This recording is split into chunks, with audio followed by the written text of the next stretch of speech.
Bendito Dios, te damos gracias por esta bendición que nos das de estar aquí reunidos. Y queremos que lo que nos una sea realmente la verdad que tú has revelado en tu palabra.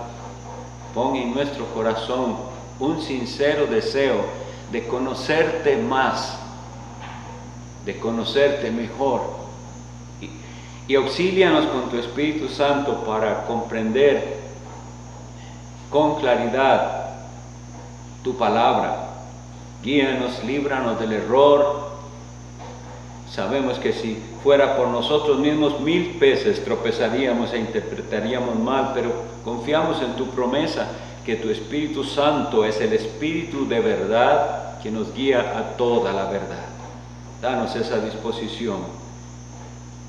Bendícenos esta noche en el nombre de Jesús. Amén. La pregunta número 31 dice así: pero ¿por qué te llaman cristiano? La respuesta dice: porque por medio de la fe soy miembro de Jesucristo y participante de su unción, para que confiese su nombre y también me presente ante Él como sacrificio vivo de gratitud. Además, para que luche contra el pecado y Satanás en esta vida con libre y buena conciencia, y después goce de un reino eterno con Cristo. Ahorita vamos entonces a ir a las citas bíblicas, pero esta pregunta de verdad que debe llamarnos a la reflexión. La pregunta le dice a uno: ¿por qué te llaman cristiano? Y hoy en día más bien deberíamos preguntarnos: ¿te llaman cristiano? ¿Te conocen realmente por cristiano? Se ha lamentablemente desvirtuado mucho lo que es realmente ser cristiano, y por eso tenemos que usar otros calificativos. Ya no es suficiente solo decir que uno es cristiano, aunque debería serlo, ¿verdad? Entonces vamos a ir a la Sagrada Escritura, que nos muestra primero de dónde vienen estos títulos, estos nombres. ¿Quién puede leer Hechos 11? El versículo, vamos a ver desde dónde es bueno leerlo para entender el contexto.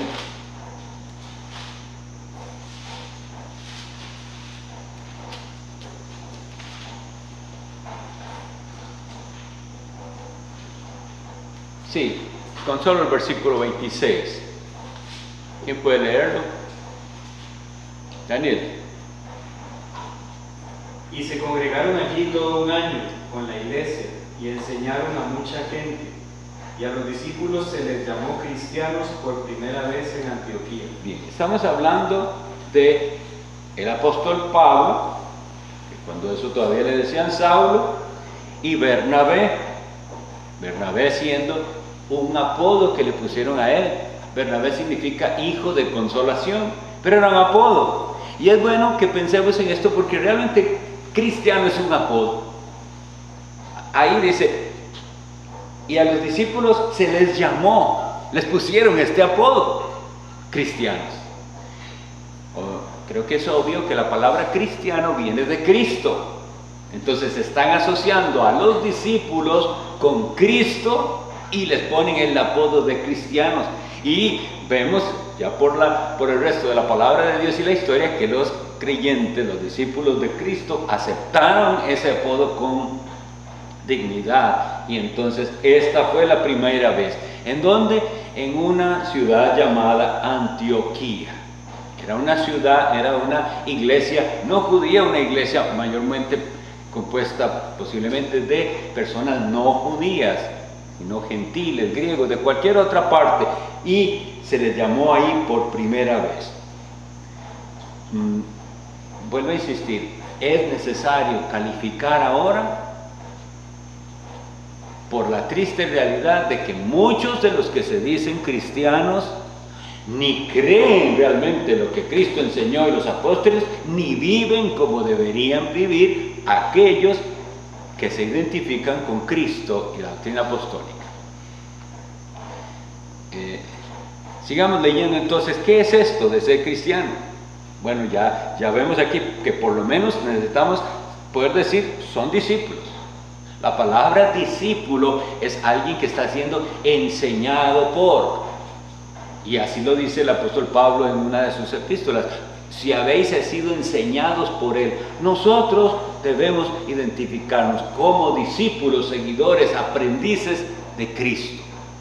Estamos aprendiendo, siguiendo a Cristo, las enseñanzas de Cristo. Lean por favor 1 Corintios 6:15.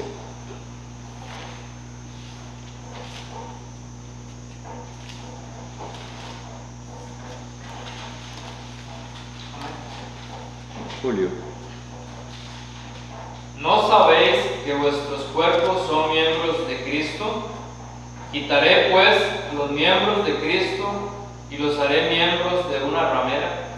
Perdón, sí. Cuando el apóstol Pablo está refutando que un cristiano no puede vivir como viven los impíos, en fornicación, les recuerda que los cristianos son eso, miembros de Cristo. Cristo Jesús como la cabeza de la iglesia y todos los creyentes como miembros de su cuerpo. Además de esto, léame por favor el versículo 20 de ese mismo capítulo. Porque habéis sido comprados por precio. Glorificad pues a Dios en vuestro cuerpo y en vuestro espíritu, los cuales son de Dios. Amén. Eso es ser cristiano. Ser conscientes de que no nos pertenecemos a nosotros. Somos miembros del cuerpo de Cristo. Y entonces nosotros no vivimos como nosotros queremos. Toda distorsión del cristianismo proviene de ahí, de un deseo de hacer las cosas a nuestra manera, incluso de modificar doctrinas que nos parezcan a nosotros un poco incómodas. Entonces vamos acomodando el cristianismo, incluso de cierta manera de vivir y de practicar que es complicada, que nos puede traer problemas, que nos puede llevar a que nos rechacen, y todo comienza entonces como le decía un predicador del siglo XIX, Spurgeon, a limarle las esquinas ásperas. Nosotros tenemos que, si somos discípulos de Cristo, vivir así como se supone que son los cristianos. Primera de Juan 2:27. La primera carta del apóstol Juan, capítulo 2, versículo 27. Randall.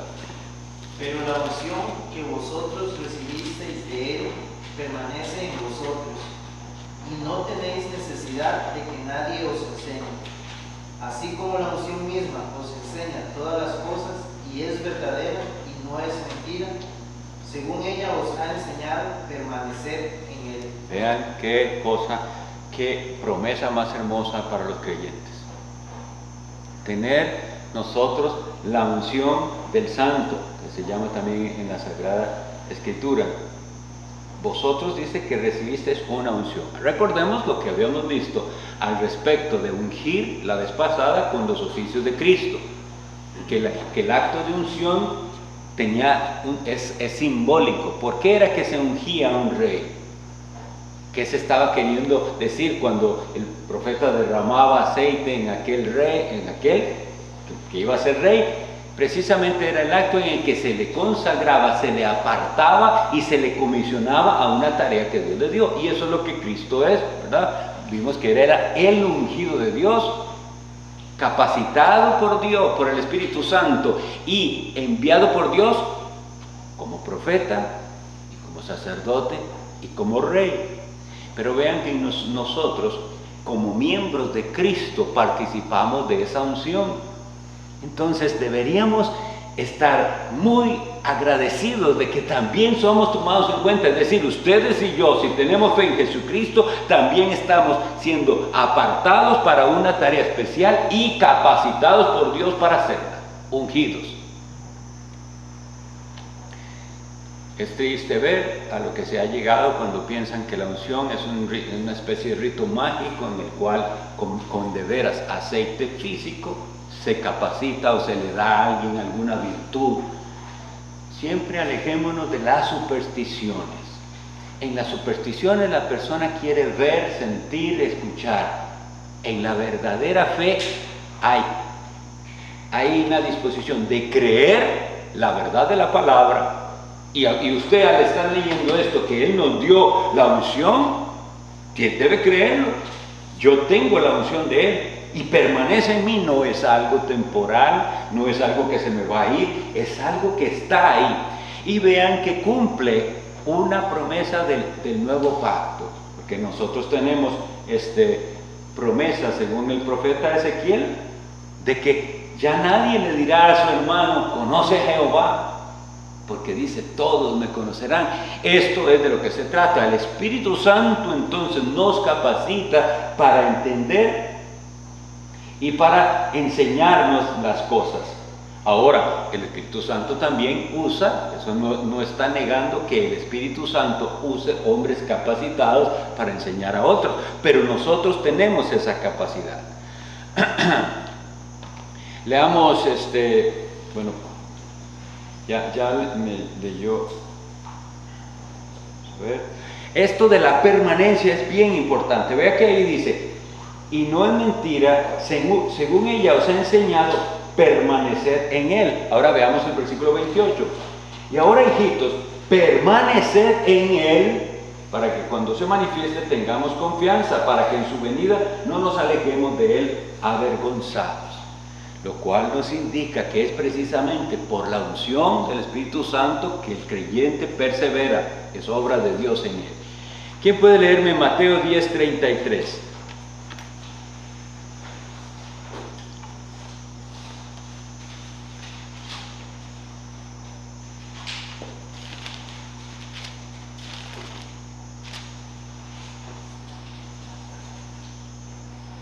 ...32 y 33, por favor. ¿Quién lo tiene? Ya tú por aquí. Junior. A cualquiera, pues, que me confiese delante de los hombres, yo también le confesaré delante de mi Padre que está en los cielos.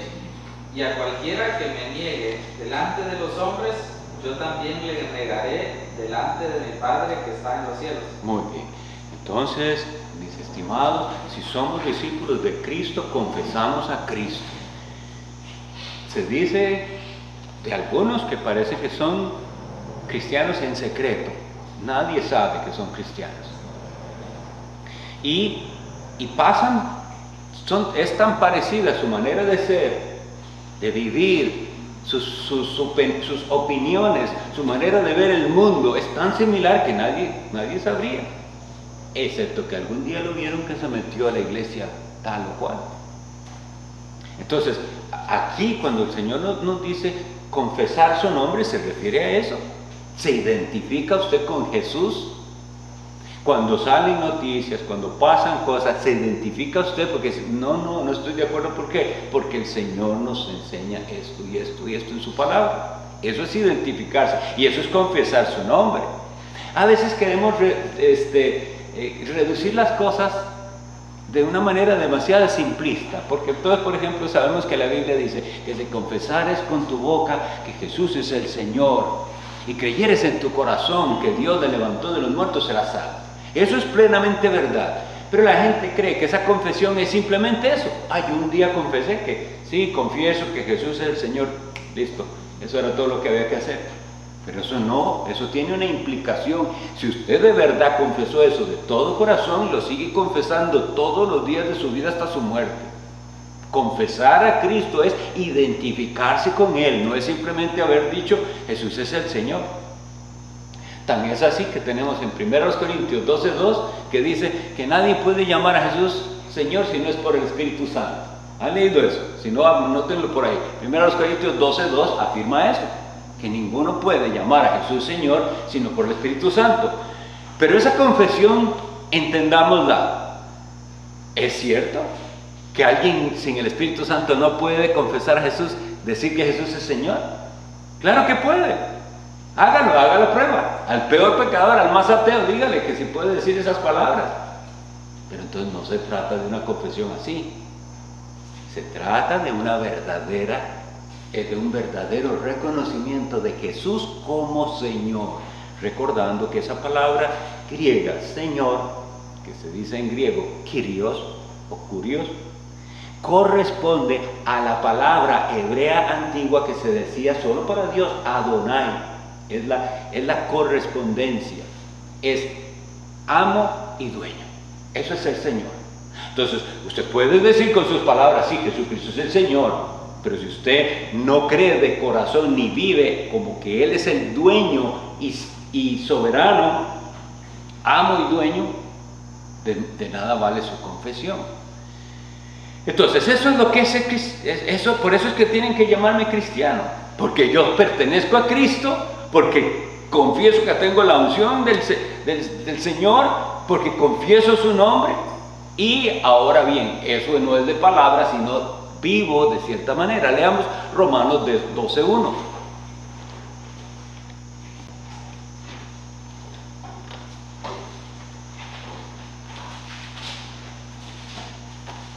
Jaime. Así que, hermanos, os ruego por la misericordia de Dios que presentéis vuestros cuerpos en sacrificio vivo, santo, agradable a Dios, que es vuestro culto racional. Lea el 2 también, por favor, hermano. No os conforméis a este siglo, sino transformaos por medio de la renovación de vuestro entendimiento, para que comprobéis cuál sea la buena voluntad de Dios, agradable y perfecta. Ahora sí, vean entonces, hermanos, cuando el apóstol escribe en el capítulo 12 de los Romanos, así que, hermanos, os ruego por las misericordias de Dios, es equivalente a que él dijera, vean, si ustedes me han puesto atención en todo lo que les he hablado en estos 11 capítulos anteriores, porque él lo que hace es exponer con claridad el Evangelio y cómo el ser humano es salvado únicamente por la fe, únicamente por el sacrificio que Jesús hizo en la cruz. Y entonces es como él dijera, ¿entendió eso? Si lo entendió, ahora les voy a decir qué implicaciones tiene eso. Por esa misericordia de Dios, que ustedes ahora la han entendido, que no se la merecen, que no se la pueden ganar, que no está en ustedes sino en Dios, por eso ahora sí responden de cierta manera ante tal amor y gracia del Señor. Presentamos nuestros cuerpos no en sacrificios como los antiguos, sino vivos, santo, agradable a Dios, que es vuestro culto racional. Es decir, nuestra adoración racional. ¿Saben el significado de la palabra racional? Viene de raciocinio. No es algo que no se puede entender, que hago porque me dijeron que lo hiciera, pero no estoy entendiendo nada, como llegó a pasar con el culto cristiano. No es emocional. También, y vea qué gran carga emocional había, por ejemplo, en la misa latina, que por siglos, hasta el Concilio de Vaticano II, en 1964, se permitió hacer eso en el idioma del pueblo, solo era en latín. Entonces imagínense lo que es ir a un servicio religioso muy cargado de emoción, porque había ese olor a incienso, esas velas, esos cantos extraños. ¿Qué están diciendo? No lo sé, pero suena muy bien. Y el cura que está diciendo, tampoco lo sé, porque solo habla latín. No se podía hacer en otro idioma. Entonces muy cargado, como dice hermano, de emociones, pero eso no era racional. ¿Pero qué estás haciendo y por qué? Se le dice a la gente que haga y hace lo que es, y parece al salir que salió de una experiencia muy religiosa, muy mística, pero no entendió nada. Nada más era sensorial. Bueno, criticamos eso, que no es lo correcto. ¿Y qué pasó con la iglesia evangélica? Hizo algo muy similar. Personas van al culto, levantan sus manos y sudan y todo. ¿Pero qué entendió? ¿De qué se trató esto? No hay comprensión. El culto es racional. Primero, usted debe entender de todo eso que les digo que en los 11 primeros capítulos de Romanos. La justificación por la fe, el perdón de los pecados. ¿Cómo es posible que Dios perdone a un pecador que merece la condenación? Es posible porque su Hijo pagó el precio, la sangre derramada. ¿Se lo merece usted? No, jamás, es gracia. Y todas esas cosas, ahora sí entendiéndolas, sí se espera que afecte sus emociones y sentimientos. De ninguna manera estamos diciendo que somos insensibles. Pero es una vez que usted entendió la grandeza del amor de Dios, y que usted entendió lo inmerecedor que es, que lo único que realmente merecía era condenación, pero que el Hijo de Dios derrama su sangre por usted. Y todo eso, ahora sí, entendiéndolo, adoro a Dios con gratitud, sabiendo por qué estoy aquí. No estoy presionado, no estoy tratando de ganarme la salvación, estoy adorando a aquel que me ha dado entendimiento de la verdad. Y entonces, si eso es así, eso va a tener implicaciones en toda la vida. Y por eso dice en el siguiente versículo: no os conforméis a este siglo. La palabra conformar tiene eso, ¿verdad? Con y formar, esas dos partes de la palabra, forma, y después viene, sino transformaos. Ambas palabras tienen esa raíz, forma. Forma nos habla de un cierto molde, como que usted tenga moldes y vierta ahí algún contenido, o sea, lo que sea que haya. Y ese, al verterlo en ese molde, que va a quedar algo con esa forma, ¿verdad? Entonces lo que está diciéndonos el apóstol es: ustedes ya no pueden estar en el molde del mundo. Ahora tienen que tener una forma diferente. ¿Cómo se da eso? Transformados por medio de la renovación de vuestro entendimiento. Ven, mis hermanos, como la fe cristiana es algo de entenderlo. Debemos entenderlo y debemos crecer en ese entendimiento. Y cada vez que lo entendemos mejor, practicamos mejor entonces nuestra fe. Ese entendimiento de lo que Dios pide de nosotros me capacita para no amoldarme al mundo. El mundo quiere, como decía un pastor, casi que succionarnos y ponernos en el molde de ellos. Pero nosotros decimos: no, yo voy al molde de Dios. ¿Cómo? Porque ahora yo entiendo, no es como suelo decir en nuestra iglesia, que la gente, ¿cómo es que se expresa? Es que en su iglesia le prohíben, ¿verdad? En su iglesia le prohíben esto, le prohíben otro. Y así es como lo piensan. Y lo triste, ¿saben qué es? Que algunas personas realmente así es como viven. No hacen algo porque la iglesia se los prohíbe o porque el pastor. Pero eso no es lo que nosotros queremos. Lo que yo quisiera es que sí, que usted se abstenga de muchas cosas que vea en la Biblia y que a través de la predicación se dé cuenta: yo me estoy comportando como el mundo, pero yo no soy más del mundo, soy de Cristo. Entonces cuando le preguntan que si es no, es que yo tengo ciertas convicciones. Gracias al Señor, sí, en nuestra iglesia se expone la palabra de Dios, y cada vez que la palabra de Dios es expuesta, Él me muestra más cómo quiere que yo viva esta fe, que primero entiendo y que tengo en mi alma, claro que sí. Me interesa mucho transmitir eso porque yo soy uno de los que me admiro de la falta de pasión de algunos al hablar del Evangelio. Estamos hablando de algo de vida o muerte, de la eternidad. Entonces, ¿cómo vamos a...? Simplemente hacemos esto y hacemos lo otro, como si fuera cualquier cosa. Esto es lo más importante que hay. Y lo más bello, si usted tiene sensibilidad espiritual y si sus sentidos están despiertos, usted ve el Evangelio precioso, al Salvador que Dios nos dio como lo más bello. Y entonces, conscientemente y con entendimiento, va a confesar: yo soy cristiano, y porque soy cristiano le digo no a esto, y no a esto, y no a esto. Y parece que eso es prohibido hoy en día. Pero nosotros cristianos deberíamos, como decía el pastor Paisley, que ya murió, deberían saber contra qué estoy yo. No ser es cristiano, pero ni se sabe cuál es su posición. Deben saber: estoy contra ciertas cosas, contra todo lo que sea pecaminoso, contra el quebrantamiento de la ley de Dios, contra la mundanalidad que entró a la iglesia y que engañó a muchos pensando, haciéndoles creer que eran cristianos sin haber nacido de nuevo. Contra todo eso estoy yo.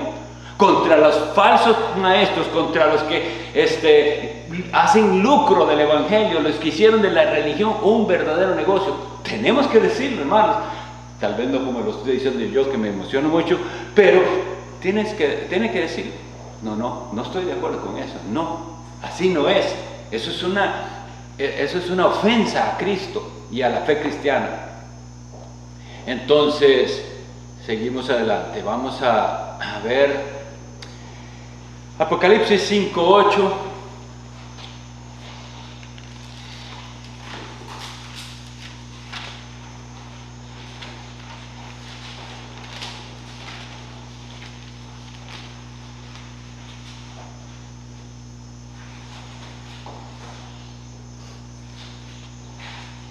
lo que estamos aquí en esta, como en 1 Pedro 2:5, es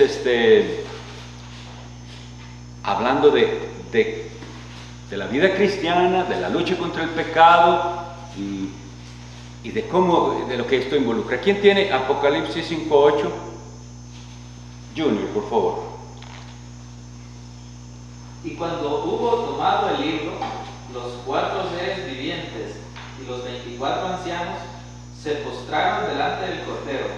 Todos tenían arpas y copas de oro llenas de incienso, que son las oraciones de los santos. Muy bien. Y lea el 9 también, mi hermano, por favor. Y cantaban un nuevo cántico diciendo: digno eres de tomar el libro y de abrir sus sellos, porque tú fuiste inmolado, y con tu sangre nos has redimido para Dios, de todo linaje y lengua y pueblo y nación. Amén. Esa es la iglesia. Esa imagen que se presenta en Apocalipsis de la adoración celestial es la iglesia. Es la iglesia en su adoración, en su respuesta de gratitud. Y aunque está lleno de símbolos, el mensaje lo que dice es eso. ¿Cuál es la respuesta al ver que Él hizo esto con nosotros? Que no importa su procedencia, eso no importa. Nos limpió de nuestros pecados con su sangre y ahora entonces vivimos para Él. Leamos por favor ahora 1 de Pedro capítulo 2.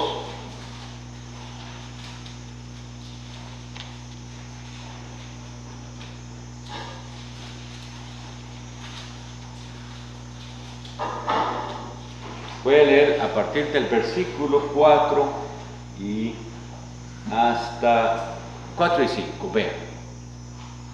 Primera carta de Pedro, capítulo 2, versículos 4 y 5.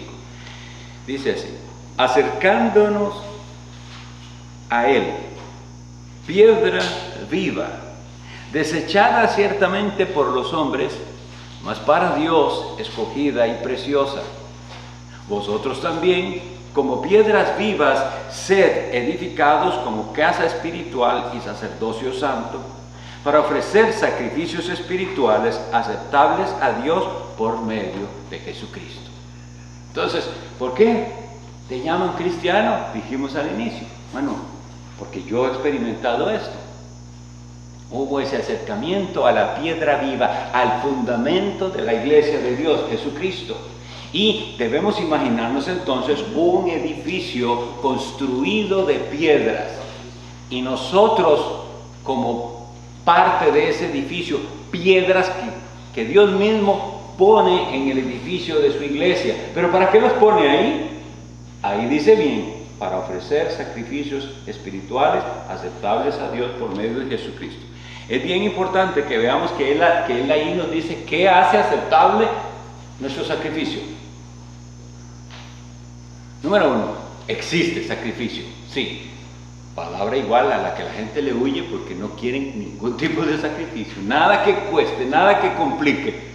Sí hay un sacrificio, pero no es el sacrificio, como he explicado, tratando de ganarme algo de la salvación. No, porque habíamos visto la vez pasada que un solo sacrificio fue aceptado delante de Dios una vez para siempre, y que Jesucristo es el sacerdote y que Jesucristo es la ofrenda y el sacrificio a la vez. Entonces, no, en ese sentido no hay más sacrificio. Uno solo para siempre, Jesús, que se entregó a sí mismo. Pero nosotros, al ser beneficiados del sacrificio de Cristo, venimos a ser entonces en la casa de Dios piedras vivas, y dicen que es para esto, para ofrecer a Dios sacrificios espirituales que solo son aceptables por medio de Jesucristo. Lo mejor que usted pueda hacer, la mejor obra que usted pueda hacer, si no es por medio de Jesucristo, es decir, si no es en su nombre, por fe en Él, no es aceptable, no es suficiente. Debemos entender esto. Dios no se va a agradar nada de lo que hagamos si no estamos en su Hijo Jesucristo. Bien, y luego ahora vamos a hablar de que debemos entonces en esta vida vivir con una limpia conciencia delante de Dios. Y los versículos son 2 Timoteo 2:12. ¿Quién me lo puede leer? y luego vamos a ir a Romanos capítulo 6. Liz. Si sufrimos, también reinaremos con Él. Si le negaremos, Él también nos negará. Bien. Vamos a ver, primera Timoteo, es segunda Timoteo 2:12. Segunda Timoteo 2:12. Sí, ok. Bien, ahora, bueno, la cita nos habla de nuestra disposición. Ahora sí, si nosotros entendemos lo que Cristo hizo por nosotros, ¿cuál es nuestra disposición hacia Él?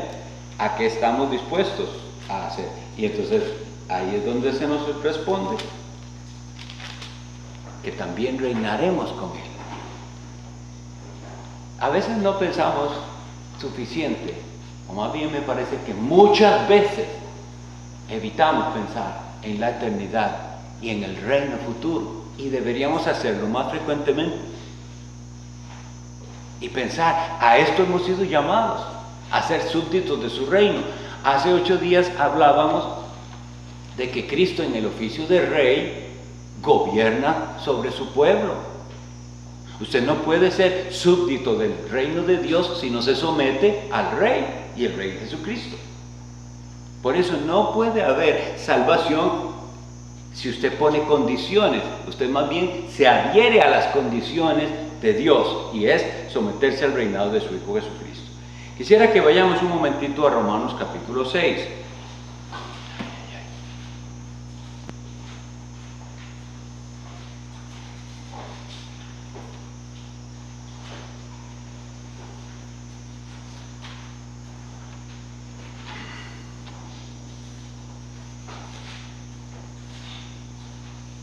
Y voy a leer para ustedes a partir del versículo 12. Romanos 6:12 dice: no reine pues el pecado en vuestro cuerpo mortal, de modo que lo obedezcáis en sus concupiscencias. Ni tampoco presentéis vuestros cuerpos, vuestros miembros, al pecado como instrumentos de iniquidad, sino presentaos vosotros mismos a Dios como vivos de entre los muertos, y vuestros miembros a Dios como instrumentos de justicia. Porque el pecado no se enseñoreará de vosotros, pues no estáis bajo la ley, sino bajo la gracia. Un buen entendimiento de lo que es la gracia de Dios nos lleva a vivir de manera diferente que el mundo. Un mal entendimiento de la gracia de Dios lleva a la persona que supuestamente tiene a Cristo a vivir descuidadamente. Vean a lo que lleva, a saber, nunca más tiene que dominarme el pecado.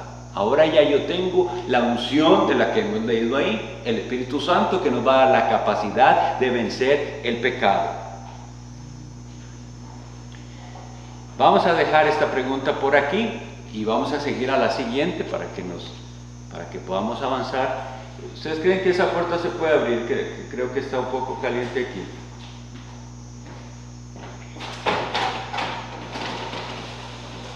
Muchas gracias, Jaime.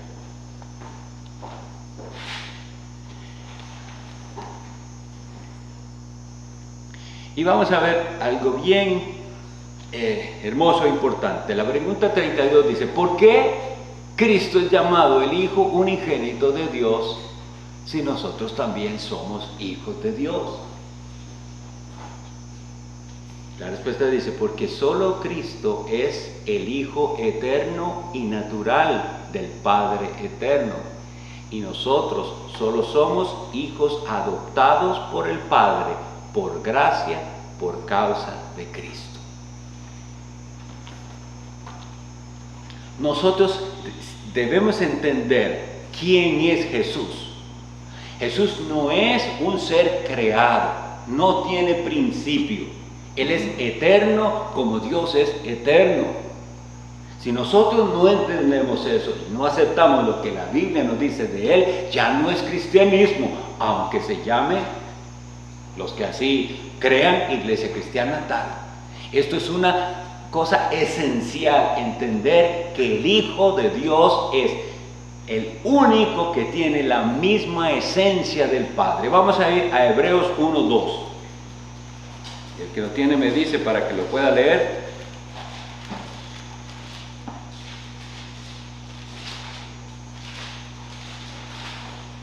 Julio, léame por favor Hebreos capítulo 1 y va a leérmelo hasta el 1, el 2 y el 3. Versículos 1, 2 y 3 de Hebreos 1.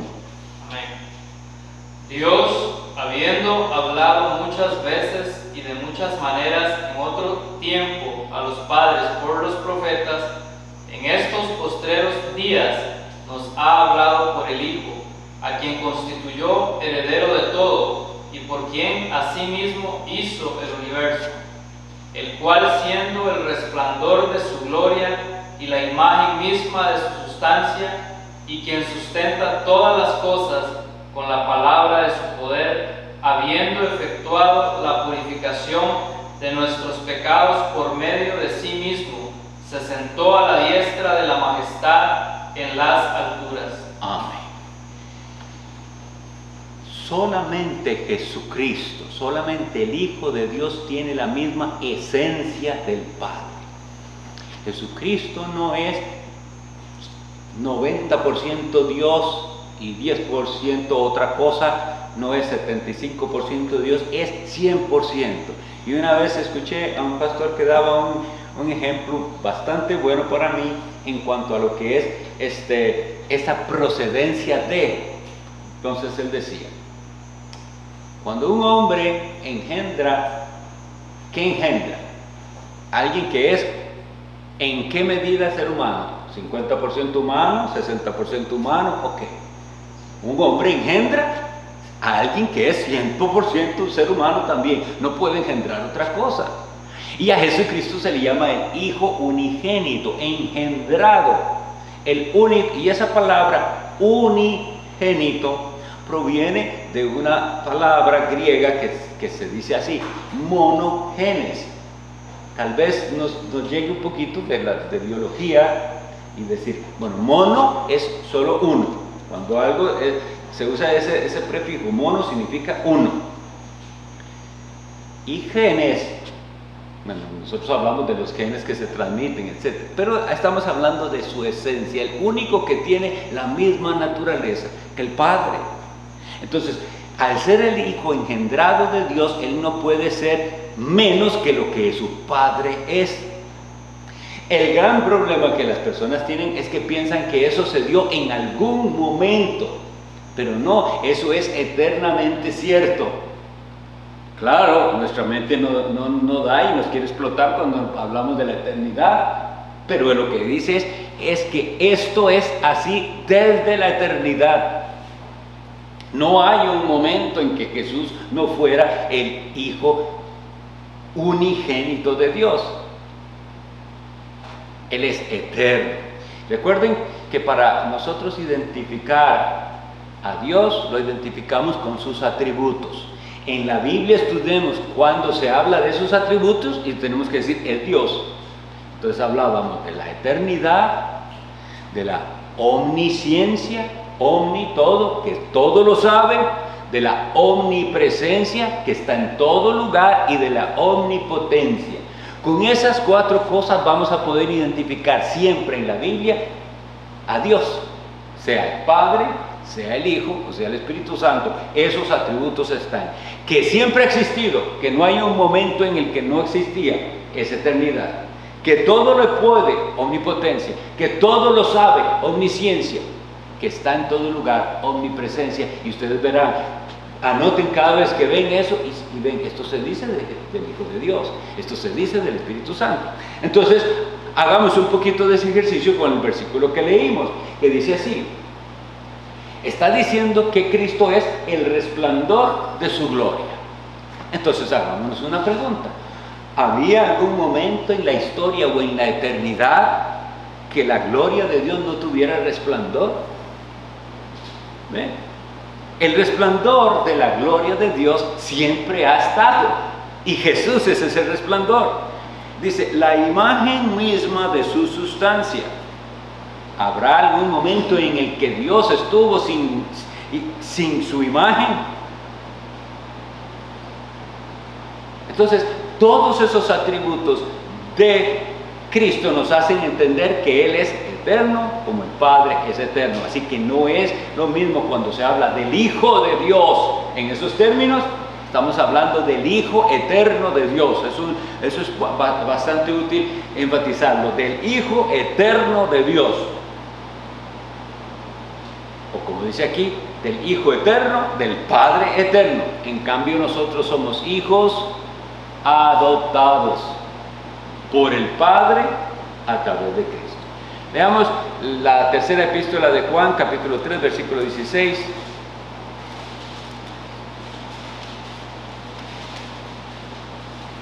Perdón, es solo un capítulo, ¿verdad? Vamos a ver si es la primera. No, perdón, es Juan. Ahí es, este lo conocemos. Vamos a hacer una pausita. Yo me confundí aquí. ¿Conocen la cita del Evangelio de Juan, capítulo 3, versículo 16? Porque de tal manera amó Dios al mundo que dio a su Hijo, y otra vez viene esa palabra, unigénito. El único que tiene la esencia del Padre es dado por el Padre para que todo aquel que en él crea no se pierda, mas tenga vida eterna. Y ahí no pasemos por ese versículo, por más conocido que sea, sin analizar lo que ahí dice. Dice que el amor de Dios se mostró en que Él dio y dio a su Hijo, para que el que en Él cree, ¿cree usted en Él? Porque si usted no cree en Él verdaderamente, no tiene vida eterna. Porque está escrito, el que cree tiene vida eterna, pero el que no cree ya ha sido condenado. No ni siquiera dice la Escritura será condenado, ya ha sido condenado por no creer en el nombre del unigénito Hijo de Dios. Leamos Romanos 8:3 y otro vaya buscándome por favor, Efesios 1:6.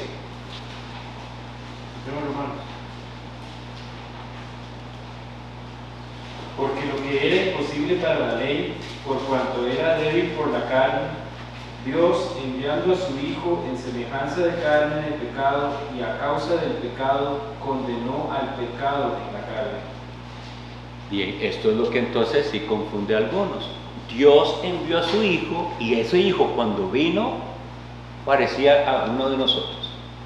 La semejanza era la misma, era un ser humano con todas nuestras limitaciones. Y entonces, pero eso necesitaba ser así a causa de nuestros pecados. Efesios 1:6.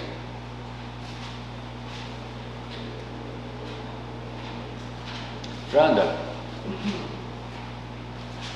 Para alabanza de la gloria de su gracia, con la cual nos hizo aceptos en el amado. Puede, vamos a ver si podemos leer el anterior, tal vez nos aclara un poquito. Sí.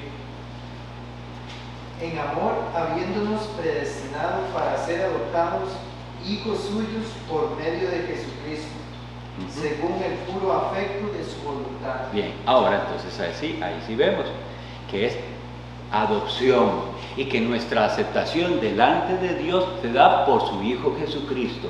Esa frase es bien importante. Aceptos en el amado. ¿Qué significa? Hechos aceptables en el amado.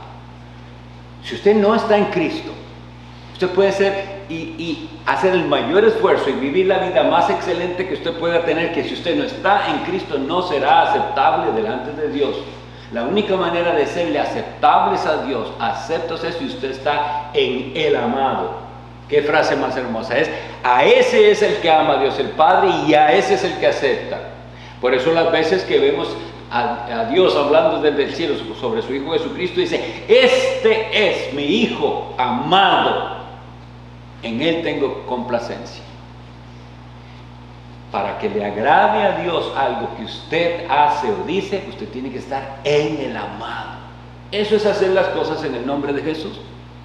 No es decirlo todos lo pueden decir, y hasta se abusa de en el nombre de Jesús esto, en el nombre de Jesús aquello. No es algo así, no es una palabra mágica.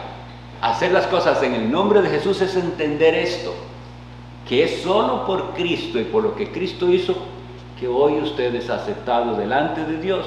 Y no solo aceptado, sino adoptado en Él. Dios nos ha adoptado.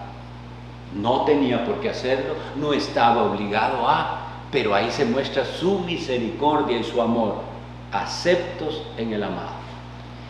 Primera carta de Juan, capítulo 1, versículo 3.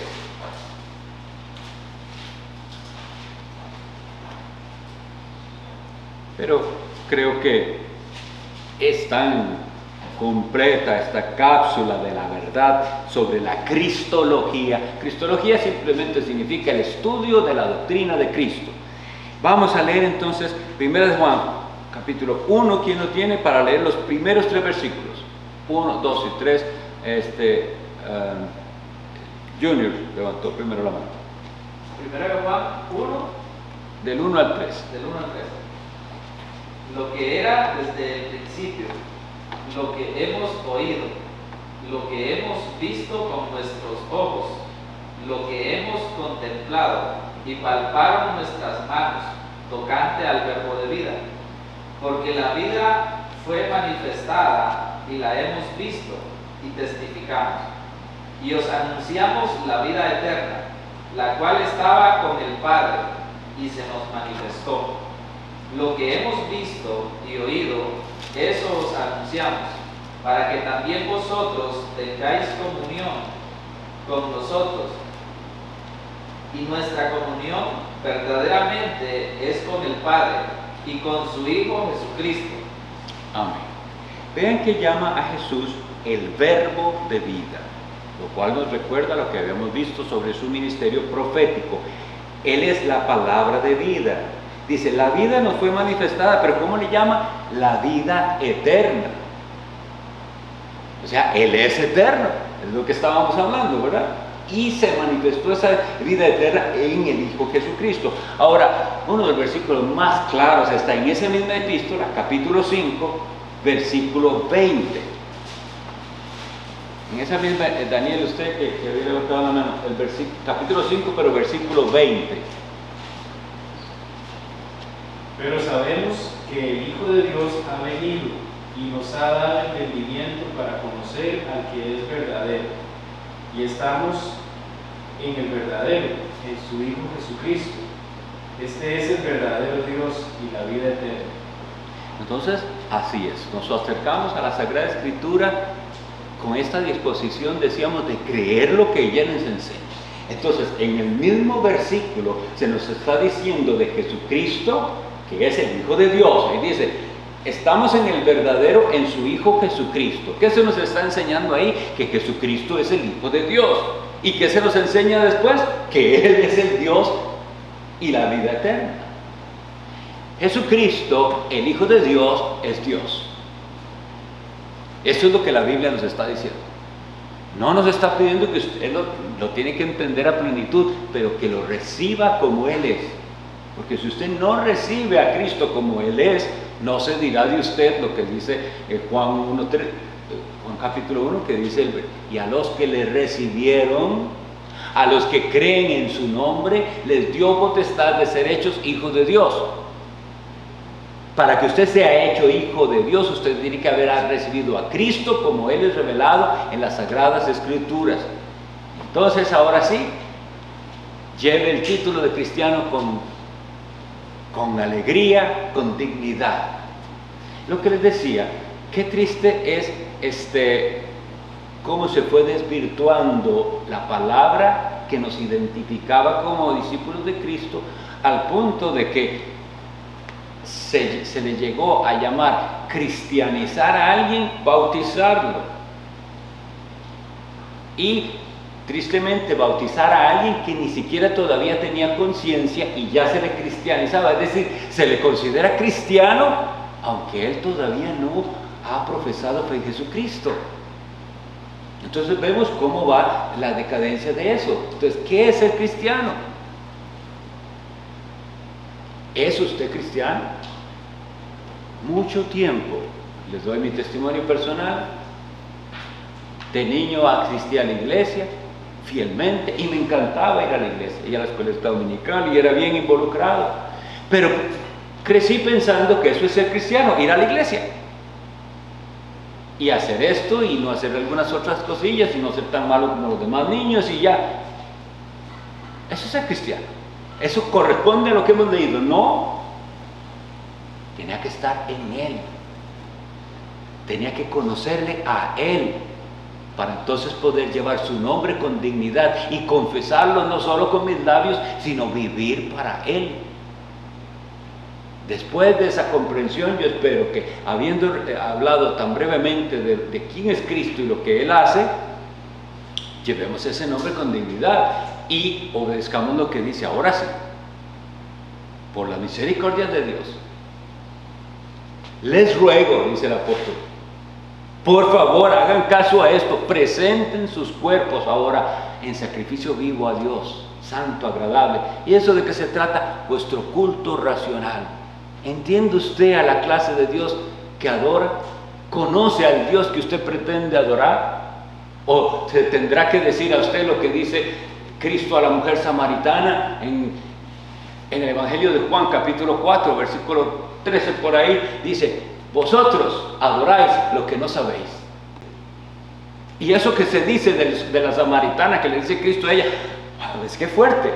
Ustedes adoran lo que no saben. Se está tristemente, se debe decir de muchos que hoy se llaman cristianos: usted no conoce al Cristo del cual usted supuestamente es seguidor. Que no pase para nosotros eso.